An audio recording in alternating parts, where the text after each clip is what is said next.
Theta 0, sine theta into 0 0. அப்போ இந்த இடத்துல என்ன வரும்? 0 தான் வரும். அடுத்து 0 into 0 0, sine theta into sine theta sine square theta.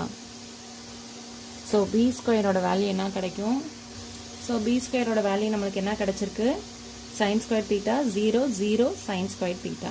இப்போ நம்ம என்ன ப்ரூவ் பண்ணணும்? A square plus B square அதை ஆட் பண்ணால் நம்மளுக்கு ஐடென்டி மேட்ரிக்ஸ் கிடைக்கணும். So A square B square matrix எடுத்துட்டு இப்போ நான் ஆட் பண்ணுறேன். Cos square theta plus sine square theta என்னது? 1. அப்போ 0 plus 0 0, 0 plus 0 0. Cos square theta plus sine square theta என்னது? 1. கிடைச்சிருச்சா நம்மளுக்கு identity matrix? So cos square theta plus sine square theta என்னது? 1. 0 ப்ளஸ் 0 0, 0 1. அதாவது இங்கே எழுதிக்கோங்க, since cos square theta plus sine square theta equal to 1. இதை வந்து இங்கே மென்ஷன் பண்ணுங்க.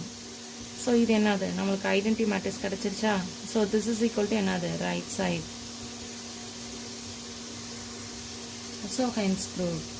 ஷோ தட்னாலும் வெரிஃபைனாலும் ப்ரூவ் தட்னாலும் ஒன்று தான். சரியா?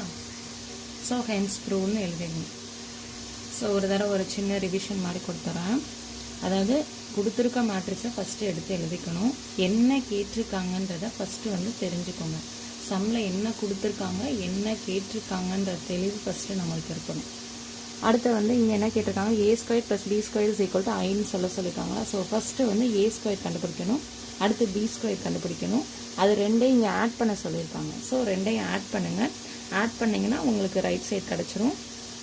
இந்த கண்டிஷன் வந்து கண்டிப்பாக எழுதணும். அவ்வளோதான். உங்களுக்கு அண்டர்ஸ்டாண்ட் ஆகிருக்கும்னு நான் நம்புகிறேன் நான். ஸோ மற்றவங்களுக்கு வந்து நீங்கள் ஷேர் பண்ணுங்கள்.